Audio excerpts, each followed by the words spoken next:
Debate Howie now! Debate Howie now! Okay, we're here with Green Party candidate for U.S. Senate, Howie Hawkins. Howie, why were you shut out of today's debate? Because Clinton didn't want to debate the war. She was there with a pro-war candidate from the Republican Party, so they debated the tactics of the war. And she didn't want to have to deal with somebody who would take her apart for her terrible position on getting us into Iraq and wanting to stay there. Secondly, she doesn't want to have to answer for her terrible position on health care. She is probably more responsible than anyone else in the country for killing the idea of national health insurance, publicly financed health insurance for every American, something that had been in the Democratic platform since Truman and was removed by the Clintons when she went for government subsidies and mandates for private health insurance, which is the most inefficient and irrational system of financing health care in the world. That's why 47 million Americans don't have health insurance. Why did the League of Women Voters withdraw their support for today's debate? They have criteria, and they determined I was a bona fide candidate. I'm on the ballot. I'm constitutionally qualified. I'm running a serious statewide campaign, and I'm showing up in the polls. And so they said, What are those polls? Zogby is the only poll that's asked the question. Zogby found that I have 21% support among independent voters in the state. Based on party enrollment in the state, that's well over 5%. You add in Democrats and Republicans, and I'm maybe approaching 10%. Which, if I got that many votes, would be more than the Green has ever got. More than Nader got in 2000. It would be the most that an independent progressive candidate for U.S. Senate has got in New York since W.E.B. Du Bois ran in 1950. He got 210,000 votes as the American Labor Party candidate. If we reach those benchmarks, it will send a very strong message that people want out of Iraq, they want a serious health care program, and the other issues that I've been addressing. 3-4, Hillary Clinton for the war! Majority of Americans want to get out of Iraq, bring the troops home. Majority of Americans want a national health program. So on those two issues, which are my leading issues, majority of Americans are with us. What about the national opinion polls that show a growing skepticism about the 9/11 official story? Well, that too. I've been calling for an independent investigation.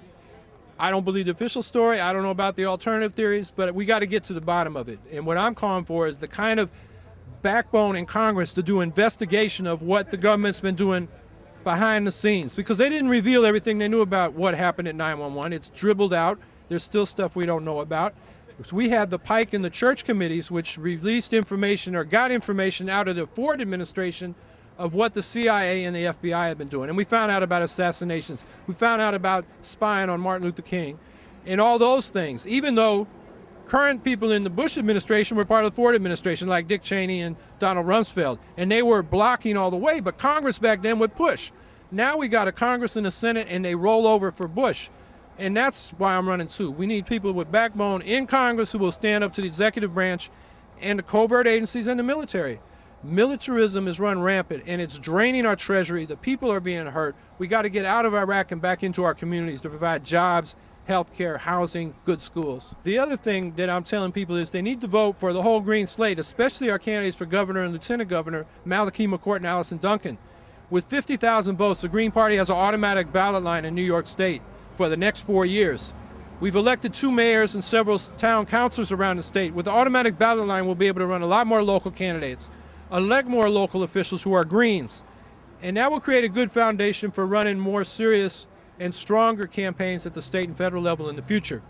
The best part of the campaign is when you get to talk to people one-on-one, and they overwhelming majority respond to our message. And that just gives you hope. Even though we're, a underdog, shoestring grassroots campaign, totally outgunned by corporate-sponsored debates, corporate finance candidates, and a media that doesn't want to look at the whole picture and what all the alternatives are. When you talk to the people, it just gives you encouragement, and you know that in the long run we're going to win. We also got to keep fighting because our democracy's in danger.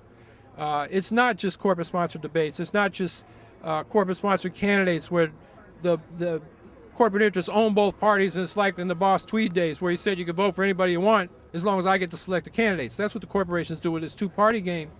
But now we got corporate-sponsored counting. We got electronic machines coming in where the election officials can't look at the software, so it's proprietary because it's proprietary.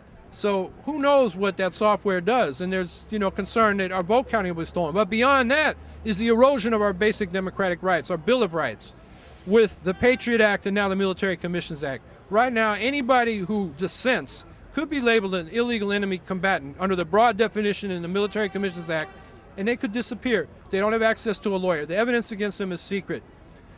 And they don't have habeas corpus, which is an almost 800-year-old right, going back to the Magna Carta 1215, where if you're in prison, you have a right to appeal to a judge to review your case to see if you were correctly or incorrectly imprisoned.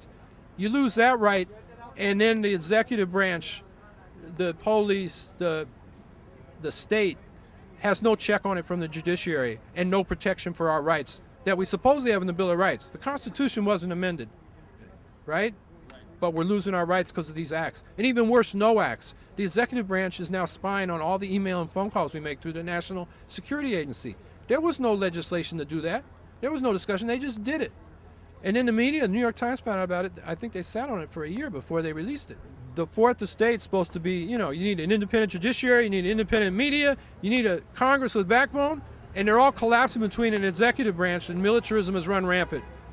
And we can't afford it, and it's taken away our rights. So that's the other thing I wanted to say. We got to fight for our rights and our freedoms. That's the best thing we have in this country. I've been a lifelong critic of our foreign policy and the corporate domination of the economic side of things and the social issues. But at least we had our Bill of Rights and we could speak out. Now they're taking that away from us. So we've got to stand up and fight back. Debate Howie now! Debate Howie now! Debate Howie now! Debate Howie now!